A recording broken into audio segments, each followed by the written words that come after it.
Subversion is the term, if you look in a dictionary or criminal code to that matter, usually is explained as a part of activity to destroy things like religion, government, system, political, economical system of a country.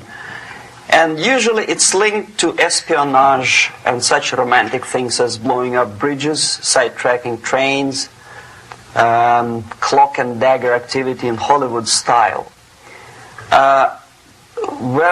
What I'm going to talk about now has absolutely nothing to do with the cliché of espionage or KGB activity of collecting information.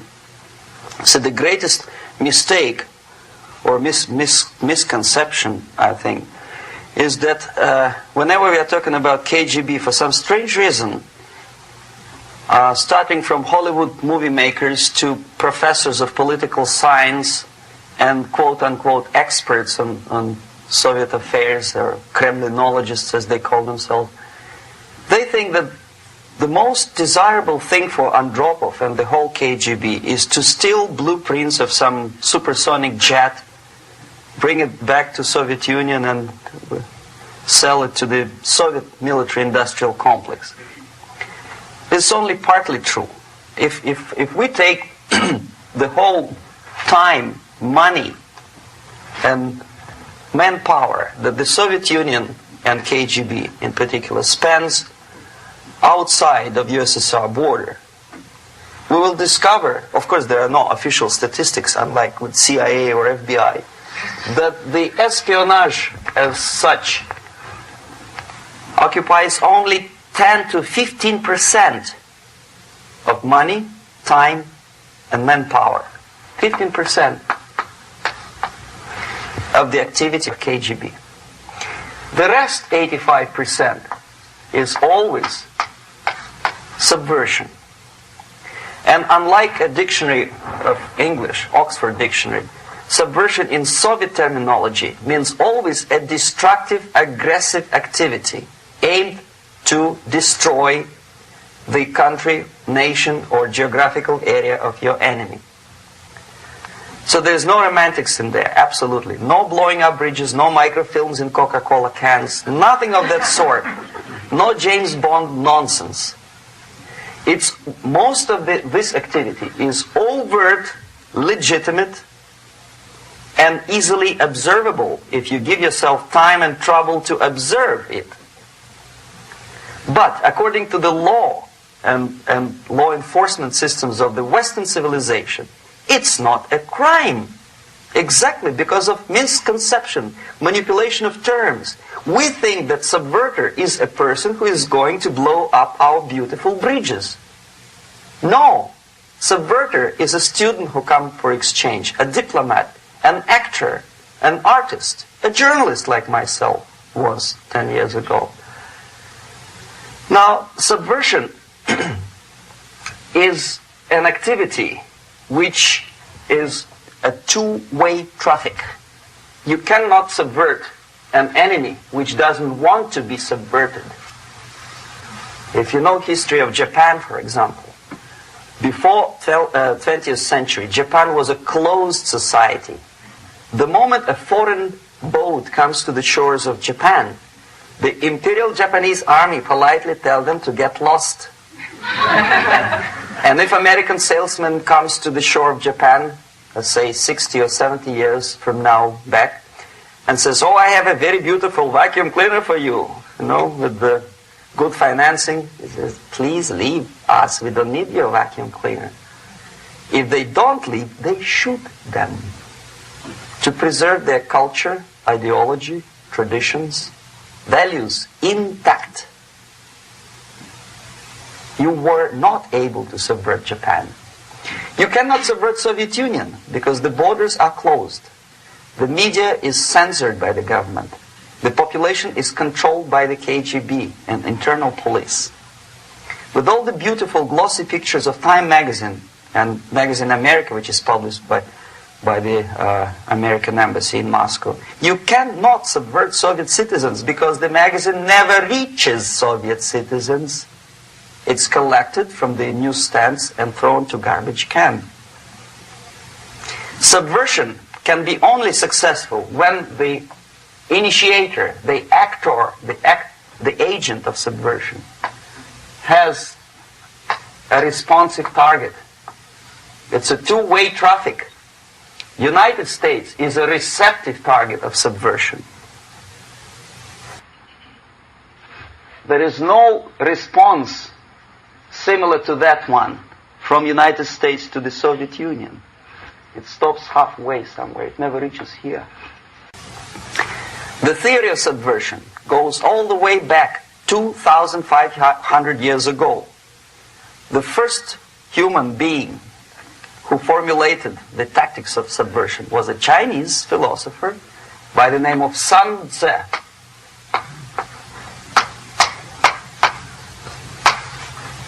2,500 years BC. He was an advisor for several imperial courts in ancient China. And he said, after long meditation, that to implement state policy in a warlike manner, it's the most counterproductive, barbaric, and inefficient to fight on a battlefield. You know that war is continuation of state policy, right? So if you want successfully to implement your state policy and you start fighting, this is the most idiotic way to do it. The highest art of warfare is not to fight at all, but to subvert anything of value in the country of your enemy, until such time that the perception of reality of your enemy is screwed up to such an extent that he does not perceive you as an enemy, and that your system, your civilization, and your ambitions look to your enemy as an alternative, if not desirable, then at least feasible. Better red than dead. That's the ultimate purpose, the final stage of subversion, after which you can simply take your enemy without a single shot being fired, if the subversion is successful. This is basically what subversion is. As you see, not a single mentioning of blowing up bridges. Of course, Sun Tzu didn't know about blowing up bridges. Maybe there were not that many bridges at that time. But the basics of subversion is being taught to every student of KGB school in USSR and to officers of military academies. I'm not sure if the same author is included in the list of reading for American officers, to say nothing about ordinary students of political science. I had difficulty to find the translation of Sun Tzu in the library of a university in Toronto and later on here in Los Angeles. But it's a book which is not available. It is forced to every student in USSR. Every student who is taught to be dealing further in his future career with foreigners. What subversion is? Basically, it consists of 4 periods, time-wise. If we start from here and go this way, time, right? This is the beginning point. The first stage of subversion is the process which is called, basically, demoralization. It says for itself what it is.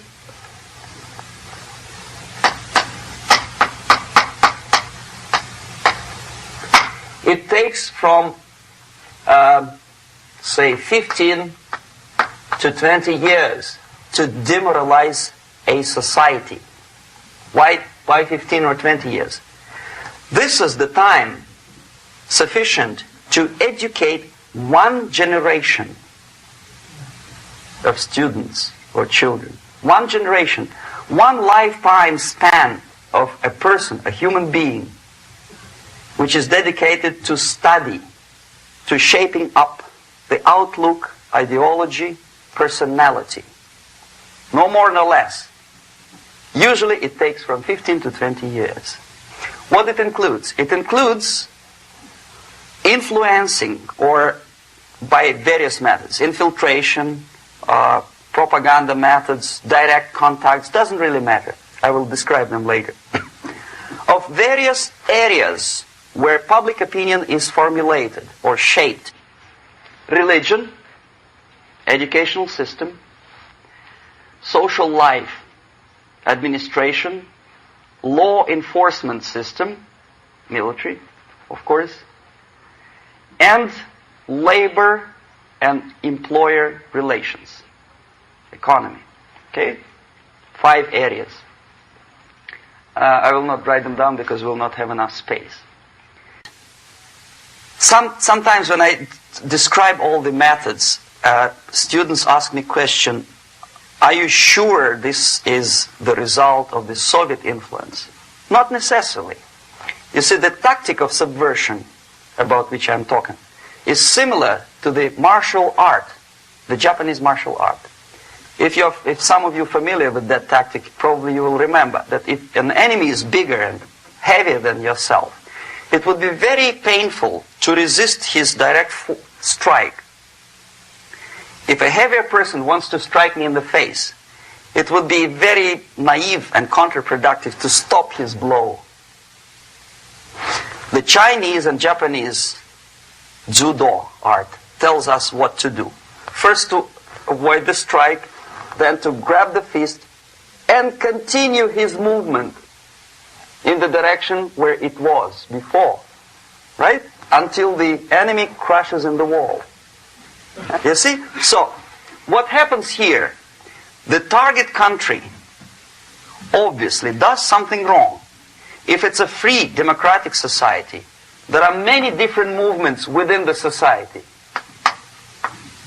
There are obviously, in every society, there are people who are against this society. They may be simple criminals, ideologically in disagreement with the state policy, conscientious enemies, simply psychotic personalities who are against anything. Right? And finally, there are a small group of agents of a foreign nation, bought, subverted, recruited. Right?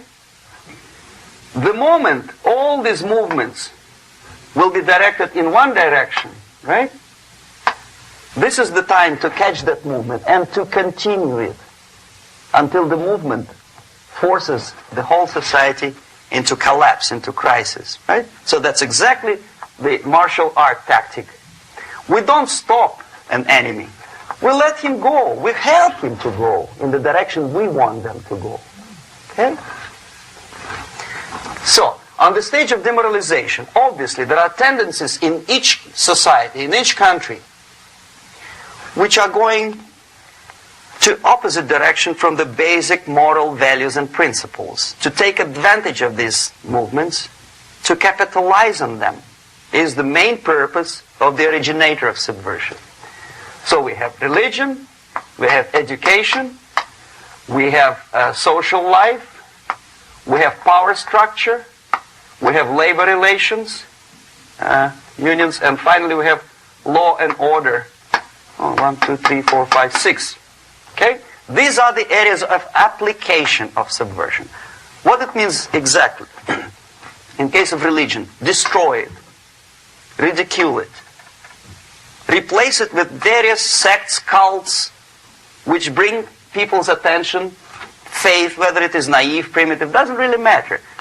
As long as the basically accepted religious dogma is being slowly eroded and taken away from the supreme purpose of religion, to keep people in touch with the supreme being, that serves the purpose. Therefore, replace it, accepted, respected religious organizations with fake organizations. Distract people's attention from the real faith and attract them to various different faiths. Education. Distract them from learning something which is constructive, pragmatic, efficient. Instead of mathematics, physics, foreign languages, chemistry, teach them history of urban warfare, natural food, home economy, your sexuality, anything, as long as it takes you away, okay, Social life. Replace traditionally established institutions and organizations with fake organizations. Take away the initiative from people. Take away the responsibility from naturally established links between individuals, group of individuals, and society at large, and replace them with artificially, bureaucratically controlled bodies.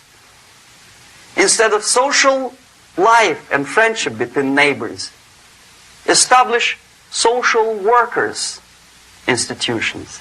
People who are on payroll of whom? Society? No. Bureaucracy. The main concern of social workers is not your family, not you, not social relations between groups of people. The main concern is to get the paycheck from the government. What will be the result of their social work doesn't really matter. They can develop all kind of concepts to show to the government and to the people that they're useful. Okay. Away from the natural links. Power structure. Okay. The natural bodies of administration, which are traditionally either elected by people at large or appointed by elected leaders of society, are being actively substituted by artificial bodies. The bodies of people, groups of people, whom nobody elected. Never. As a matter of fact, most of the people don't like them at all, and yet they exist. One of such group is media. Who elected them? How come they have so much power? Almost monopolistic power on your mind. They can rape your mind. But who elected them? How come they have a nerve to decide what is good and what is bad for the elected by you, president, and his administration? Who the hell are they? Spiro Agnew, who was hated by the liberal left, called them a bunch of enfeebled snobs. And that's exactly what they are. They think they know. They don't. The level of mediocrity. In a big establishment like New York Times, Los Angeles Times, major television network, you don't have to be excellent journalist. You have to be exactly a mediocre journalist. That's easier to survive. There's no competition anymore. You have your good, nice income, $100,000 a year. That's it. Whether you are better or worse doesn't really matter anymore. As soon as you're smiling to the camera and do your job. That's it. No more competition.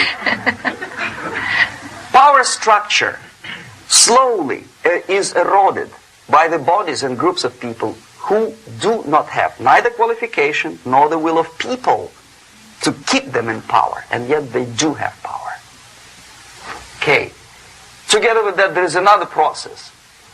Law enforcement, law and order organization and structure is being eroded. For the last 20, 25 years, if you see old movies and new movies, you can see that in new movies, a policeman, an officer of the United States Army looks dumb, angry, psychotic, paranoid. A criminal looks nice, kind of, well, he smokes hash and shoots the whatever drug, but basically he's a nice human being. He's creative. And he's unproductive only because society oppresses him. Whereby a general of Pentagon is always by definition a war maniac. A policeman is a pig, rude policeman. He abuses his power. You know? A generalization like that. The hatred, the mistrust to the people who are supposed to protect you and enforce law and order. Moral relativity. The Angelo Buono process lasted 2 years in Los Angeles. And yet there are still some lawyers who say, look, he's a nice character, as a matter of fact. There was some witness who said, also a criminal, who said, well, he's a nice guy. I asked him one day to burn a house of my enemy, and he wouldn't do it. Nice fella. Erosion. A slow substitution of basic moral principles, whereby a criminal is not a criminal actually. He's a defendant. Even if his guilt is proven, there is still a doubt to kill or not to kill, to be or not to be. Thou shalt not kill, yes. But this line may not necessarily be applicable to a murderer. Thou shalt not murder. That should be the presumption, not that thou shalt not kill. Okay, labor relations. At this stage, within 15 to 20 years, we destroy the traditionally established links of bargaining between employer and employee. The classical Marxist-Leninist theory of natural exchange of goods. A person A has 5 sacks of grain and person B has 5 pairs of shoes. And the natural exchange without money is when they bargain between each other. And only with the introduction of the third force C, an entirely third foreign stranger who says, no, don't give him 5 sacks of grain, give it to me. And you give me your 5 pairs of shoes and I will distribute it accordingly. So that the economy will go. This is the death of natural exchange, death of natural bargaining. Well, trade unions were established 100 years ago. The objective was to improve working conditions and to protect the rights of workers from those employers who were abusing their right because they had more money. Objectively, at that time, initially, the trade union movement did work. What we see now is that the bargaining process is no longer resulting in the compromise, which is leading objectively to betterment of working conditions and increase of salary. What we see is that after each prolonged strike, the workers lose. Even if they have 10% increase of their salaries, they cannot catch up due to inflation and due to missed time. More than that, millions of people suffer from that strike because economy now is interdependent. It's intertwined like one body. If previously steel workers, say 100 years ago, could strike and nobody would suffer, now it's impossible anymore. If a garbage collector strikes today, the rest of the multi-million city is stinking. I mean, there's no more service. In Quebec, for example, we had the electricians who were on strike in the middle of winter. You can freeze your bottom, and they still were on strike. Did they catch up with the salary? No, they lost. Who benefited? The leaders of trade union. What is the motivation for strike? Improving of workers' condition? No, obviously it's not. Then what is it? Ideology. To prove to these capitalists. And the obedient horde of workers, like sheep, follow these people. And they cannot disobey. Why? Because if they do, you know what happens to them. Pickets, murders, shooting truck drivers by picketers. In Montreal, for example, I saw with my own eyes when I was correspondent of CBC, International, Canadian Broadcasting Corporation, when the workers of aircraft factory destroyed computers and the equipment in the factory.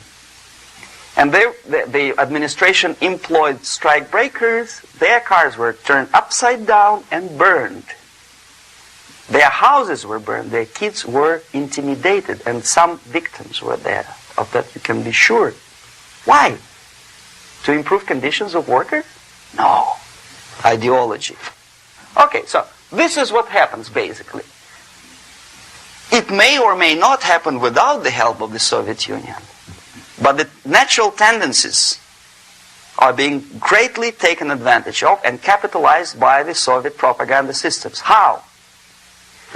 Whenever trade union strikes, we have influx of propaganda, mass media, ideological dissemination. The workers' right, and we repeat it like parrots. Yes, workers' right. Whose rights? Workers? No. The only freedom of worker to sell his labor according to his own desire and will is taken away from him. By whom? By trade union boss. Unlimited power is given. Responsibility. I want to sell my labor not for $2.50 an hour, but for $2. I don't have right. My freedom is denied to me. I know that if I sell my work for $2 an hour, not for $3 an hour, I will compete better with the other guy who is lazy and more greedy. I don't need $3. I need only $2. No, I was made to believe by media, by business, by advertising agencies that I need more and more and more. Have you ever heard any advertising on TV to consume less? No. No way. Whether you need a six-cylinder car or not, you have to buy it. And hurry up. When I was driving here on the local radio station, an excited announcer said, "You hurry up, rush and save, save, save. There is a pantyhose sale." Save by buying more. Of course. It would be too naive to expect that KGB makes that advertising agency to do such a crazy commercial. No, of course not. But what we did when I was working for Novosti Press, we would snow plow editorial offices, student organizations, religious groups with literature of class struggle. If not directly Marxism-Leninism propaganda, then a propaganda of legitimate aspirations of working class, betterment of life, equality. Equality, mind you. President Kennedy once said, we will make America to believe that people are born equal. Are people born equal? Is there any mentioning in the Bible or any other holy scripture in any religion, if you don't believe me, go to the library and check it. There is not a single word about equality. Just the opposite. By your deeds, God will judge you.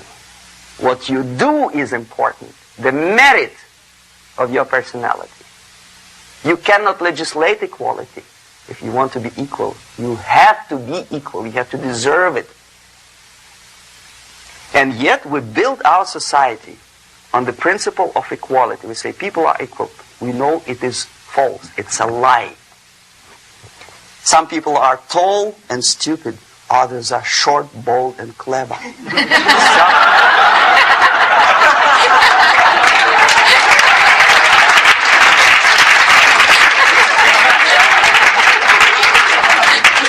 If we make them...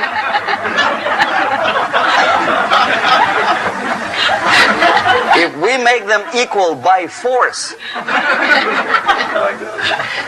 if we put the principle of equality in the basis of our socio-political structure, it's the same thing as building a house on sand. Sooner or later it will collapse, and that's exactly what happens.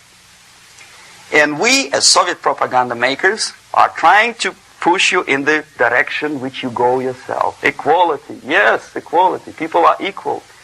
Land of equal opportunities. Is it true or not? Think about it. Equal opportunities. Should there be equal opportunities? For me, and for a lazy bastard who come here from some other country and immediately registers as a welfare recipient, benefits. I never received a single dollar. No, sorry, I did receive once. But I never applied for welfare. For the 13 years, I took any job. Security guard, journalist, taxi driver, anything.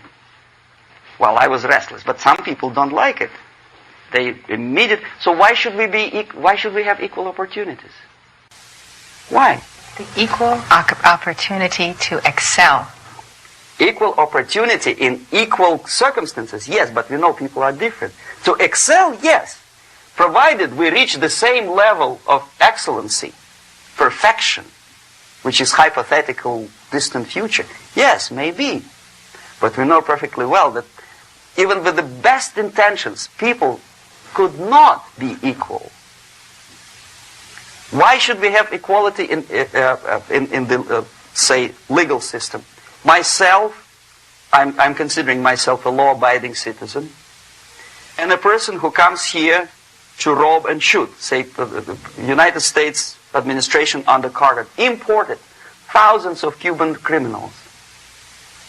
They were non-criminals, yet they were accepted.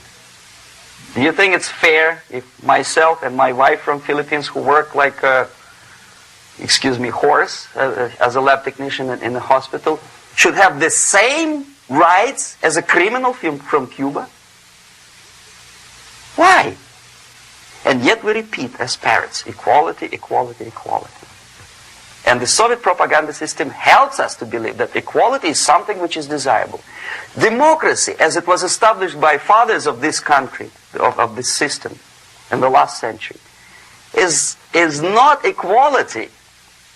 It's the system where different people, unequal people, have a chance to survive and help each other in constant competition, in constant perfection, not in equality, which is superimposed from a godfather or nice person in Washington, D.C.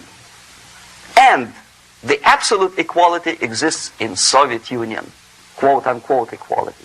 Everybody is equal in dirt, except some people are more equal than the others in Politburo. So, the moment you bring a country to the point of almost total demoralization, when nothing works anymore, when you are not sure whether it is right or wrong, good and bad, but there's no division between evil and good, when even the leaders of church sometimes say, well, violence for the sake of justice, especially social justice, is justified in the countries like Nicaragua, El Salvador, well, maybe Rhodesia, and we listen to them and say, yeah, probably it's true. Is it true? No, it is not true. Violence is not justified, especially for the sake of quote-unquote social justice introduced by Marxist-Leninists. That is my former colleagues from Novosti Press Agency. Okay, so we reached that point. The next step is destabilization.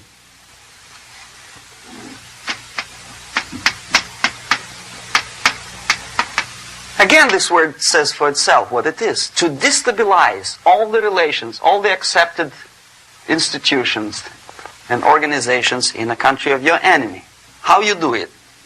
You don't have to send a battalion of KGB agents to blow up bridges. No. You let them do it themselves. The area of application is, again, it's narrower now. Not like the previous case. The overt legitimate actions of the KGB in this case would be hardly noticeable.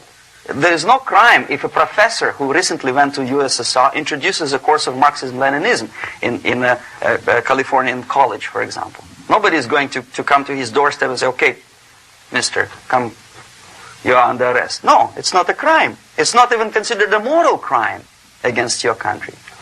So the area of application here is narrowing down to economy, again labor relations, right? To law and order, plus military.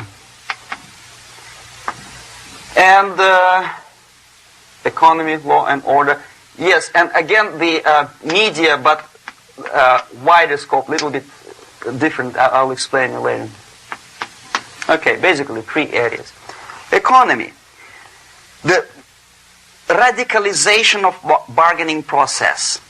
If on that stage we still could achieve, theoretically, some positive compromise between the negotiating sides with say, the arbitrary introduction of arbitrary judges, a third side, objectively judging the demands of both sides. Here it's radicalization.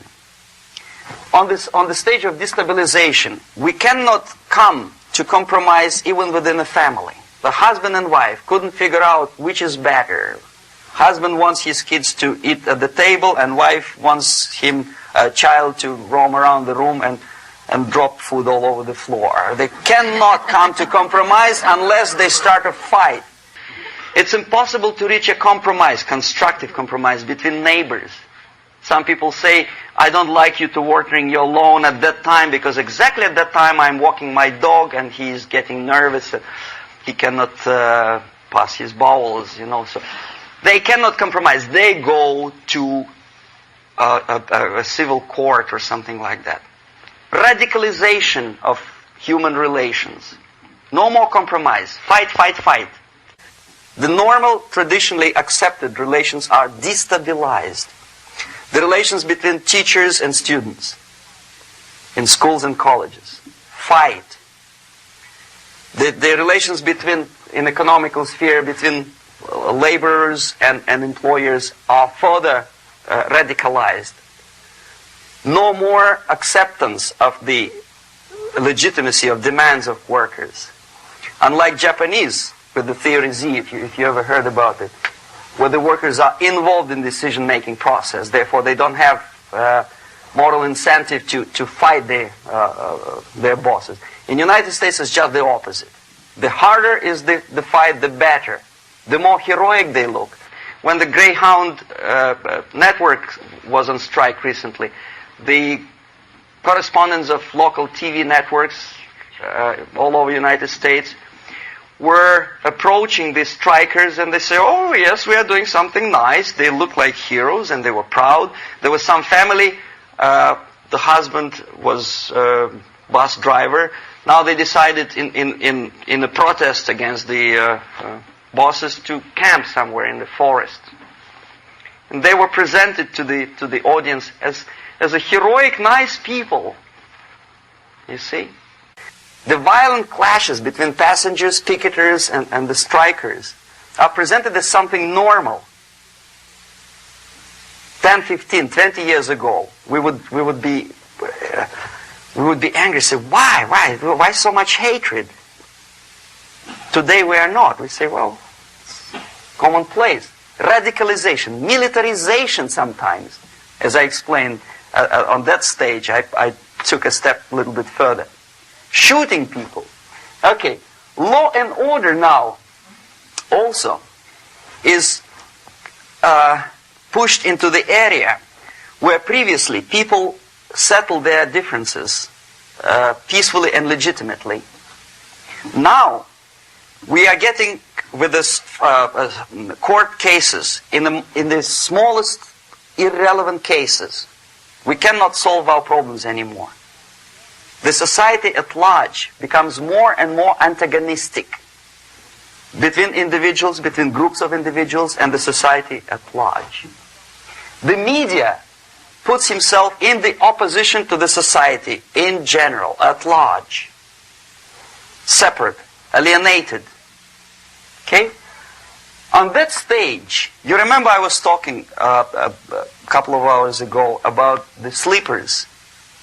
That's when the students from, say, United States, if they are trained in Lumumba University, or developing nations, that's the students I was dealing with, are being sent back from the Soviet Union here. Or if they were already in the United States, in the country, which is the object of subversion, they spring to action. The sleepers go up. They slept for 15 to 20 years. Now they become leaders of groups, preachers, public figures. Prominently they actively include themselves in a political process. All of a sudden we see a homosexual. 15 years ago he did his dirty job and nobody cared. Now he makes it a political issue. He demands recognition, respect, human rights, and he rallies a large group of people. And there are violent clashes between him and police, his group and ordinary people, no matter what. It's black against white, yellows against green, doesn't matter where the division line goes. As long as this group come into antagonistic clash, sometimes militantly, sometimes with firearms, that is destabilization process. The sleepers, many of whom are simply KGB agents, become leaders of the process of destabilization. Doesn't mean that Comrade Andropov sends Comrade Ivanov to the United States. The person who takes care is already here. He is a respected citizen of the United States. Sometimes he gets money from various foundations for his legitimate struggle for, human rights, women's rights, kid lib, prison lib, whatever. There are sympathetic Americans who donate their money to him. Destabilization process usually leads directly to the process of crisis. In case of developing nations, that's the area where I was active. The process starts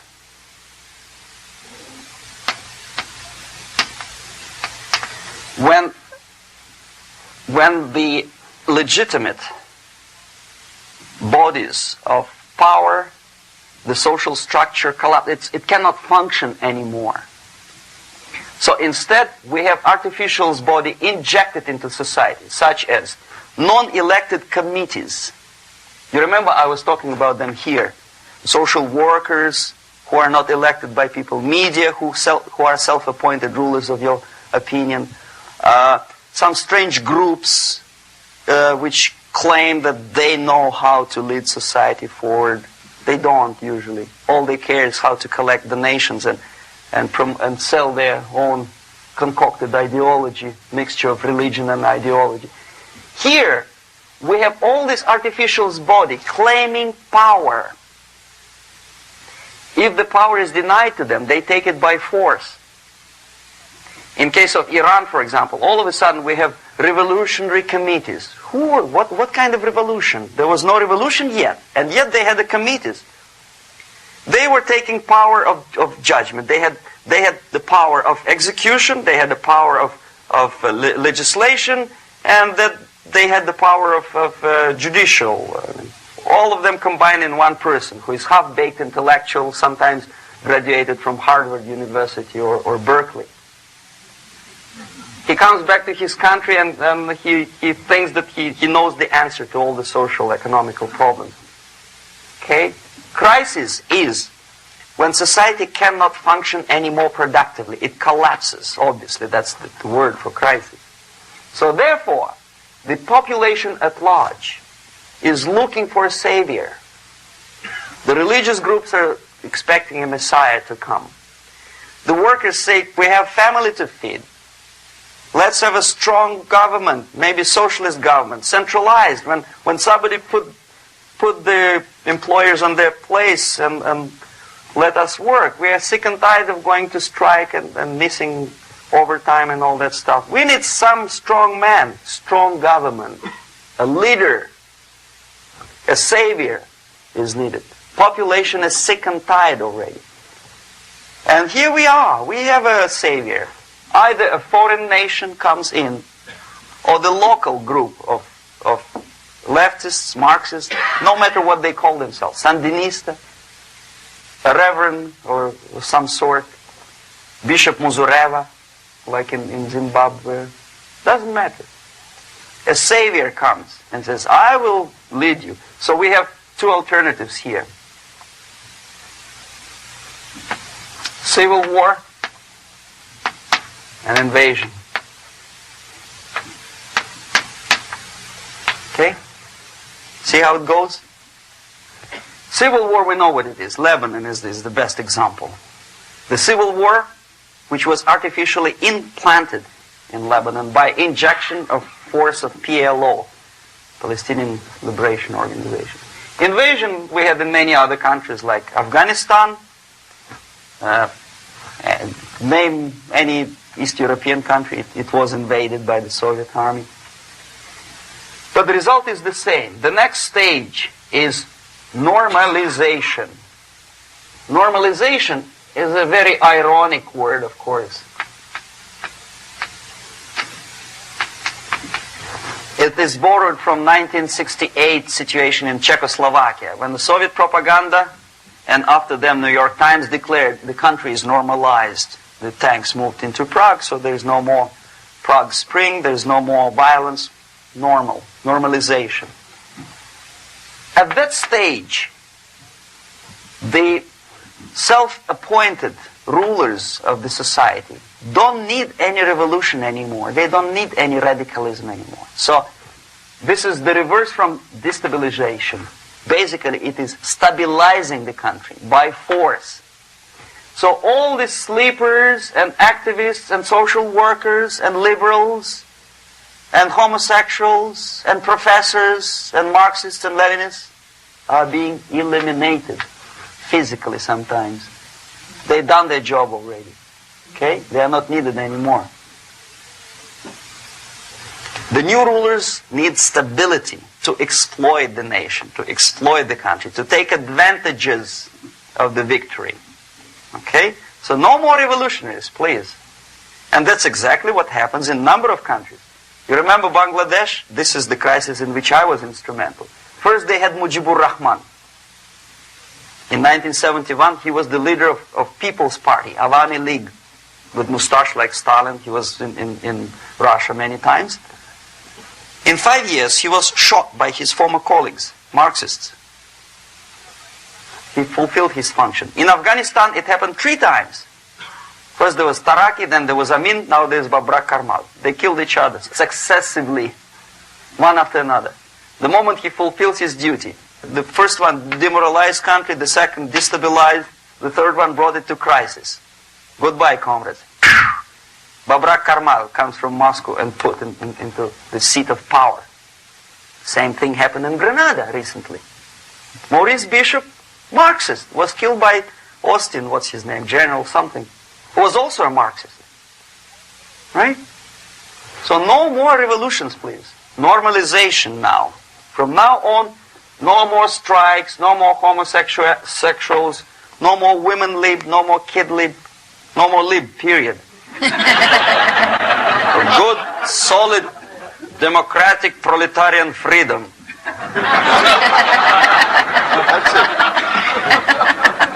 Now, to reverse this process takes enormous effort. When today, United States had to invade Grenada to reverse the process of subversion. Some people say, boy, this is not good, it's not kosher to invade the beautiful country, island of Grenada. Well, why didn't you stop the process here, when Grenada was just approached by leftists? Why not to prevent Maurice Bishop to come in power in the first place? Did Grenadians want him? Very questionable. They didn't know who was Maurice Bishop in the first place. He came to power by coup d'etat himself. Okay? No, we let the situation develop further and further and further until the crisis and normalization very soon.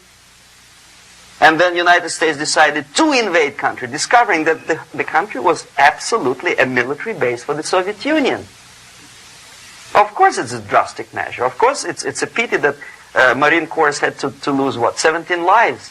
Very bad. Why not to stop the process before it comes to crisis? Oh no, intellectuals will not let you. It's interference into domestic affairs. They are very careful not to let American administration to interfere in domestic affairs of Latin American countries. They don't mind Soviet Union interfere in these affairs. Okay. So to reverse this process, from here, it takes only and always military force. No other force on earth can reverse this process at this point.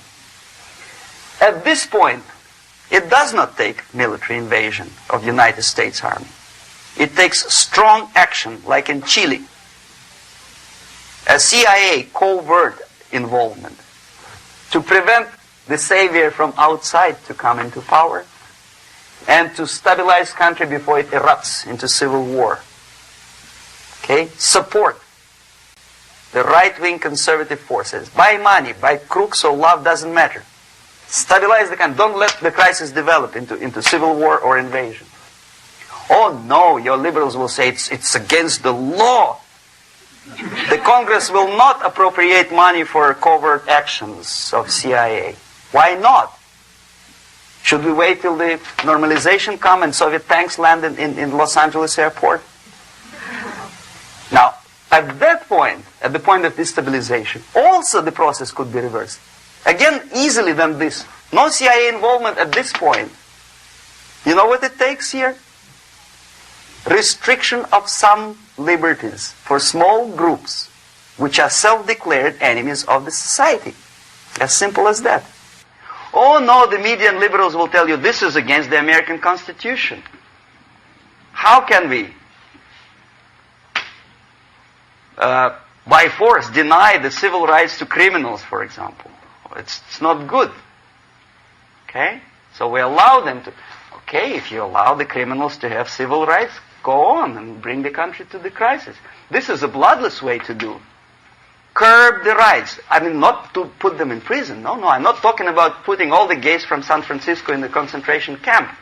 Do not allow them to take political force. Do not elect them to the seats of power, whether it is municipality level, state level, or federal level. It has to be beaten in the heads of American voters that a person like that in the seats of power is an enemy. Do not be afraid of this word. It is an enemy. If he is not an enemy here, he will be here. Later on, he will be shot, of course. But at this point, he is an enemy. Okay? You are doing great service by denying him a right to capitalize on his own crazy ideas and become a powerful man, a man who uses the seat of power. Restriction of certain freedoms and permissiveness at that point would prevent sliding into crisis and probably will return the process of destabilization. To curb unlimited power, monopolistic power of trade unions, here, at that point, would save economy from collapsing. To introduce a law to stop private companies of raping public opinion's mind in the direction of consumerism. No company must have a right to force you into buying more unless you want it. There must be a law. You want to advertise your car? Okay. But not a single mentioning of buying it now and saving money. It must be against the law to force people to consume more. Self-restraint. Previously, before this process started, the self-restraint was the business of church, religion. Because our preachers, the fathers of church, would tell us, material values are good, but it's not the prime function of human being. Because you have to live with something. Obviously, the design for our life is not to consume more deodorants. There must be something greater. If such a complicated instrument as human body was created, obviously there must be some higher purpose for that. And it's very easy to avoid destabilization by denying the greedy companies one little freedom, one little liberty, forcing you into turning yourself into processors of unwanted products and goods. They turn you into machines, like the worm who there's inlet and outlet. So, and how long an average appliance lasts these days? Less than a year. Why? Where's workmanship? Oh, we want you to buy more. Okay. Destabilization process could be easily overcome if, as I say, the society, by its own will or after persuasion by the leaders, will come to the idea of self-restraint. It's so hard we want to consume more, but you have to. Unless you will come to this stage, when, as we say in Russia, if Sahara Desert ever becomes a communist state, there will be shortage of sand. So you have to curb your... You have to curb your expectations at this point before it's too late. But no, we don't want to do it. Demoralization process. Again, it's the easiest thing to reverse. First of all, by restricting import of propaganda. The easiest thing to do. Unlimited, unrestrained import of Soviet literature, Soviet journalists, giving Soviet propaganda and ideological agitators equal time on American TV network. It has to be stopped. And it's easy. They won't be offended, mind you. As a matter of fact, they will respect America more. But when my former colleague Vladimir Posner appears on Nightline and Ted Koppel asks him, well, Vladimir, what do you think about this? And what can he think? He is an instrument of propaganda. He thinks what Comrade Andropov tells him to think. He's just a nice, articulate mouthpiece of the Soviet subversion system. And Ted Koppel makes you believe that my friend Vladimir Posner thinks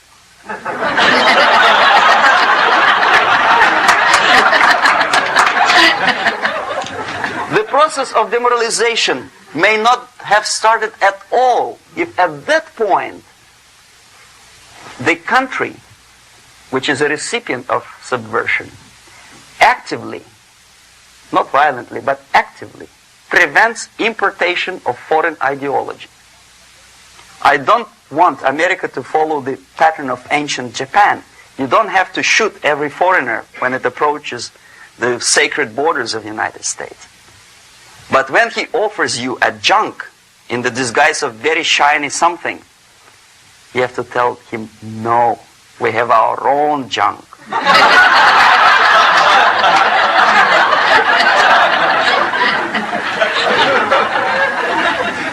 If at that point the society is strong, brave, and conscientious enough to stop importation of ideas which are foreign,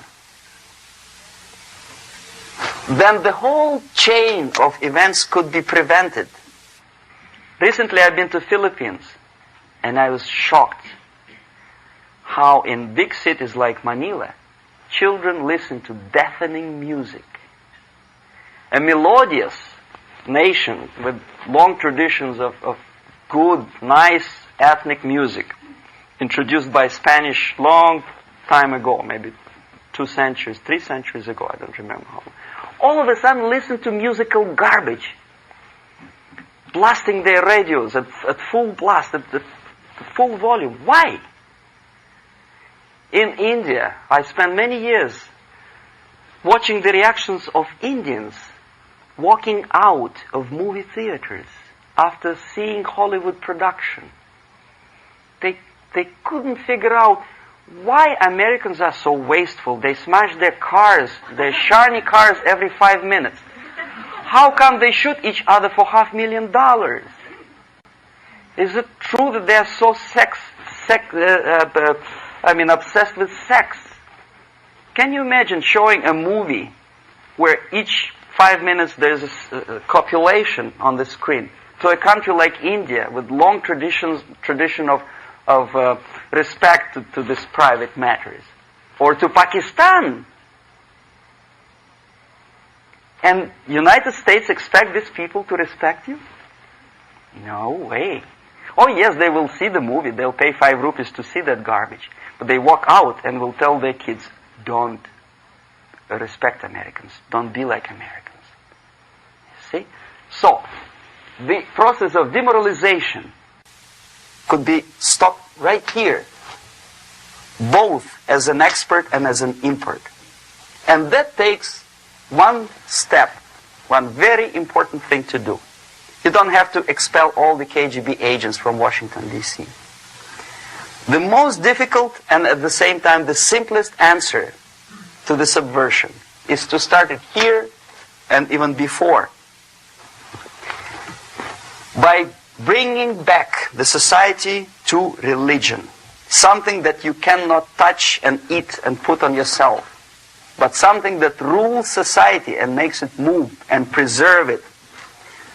A Soviet scientist, Shafarevich, who has nothing to do with religion, he is a computer scientist, did a very intensive research on the history of socialist countries.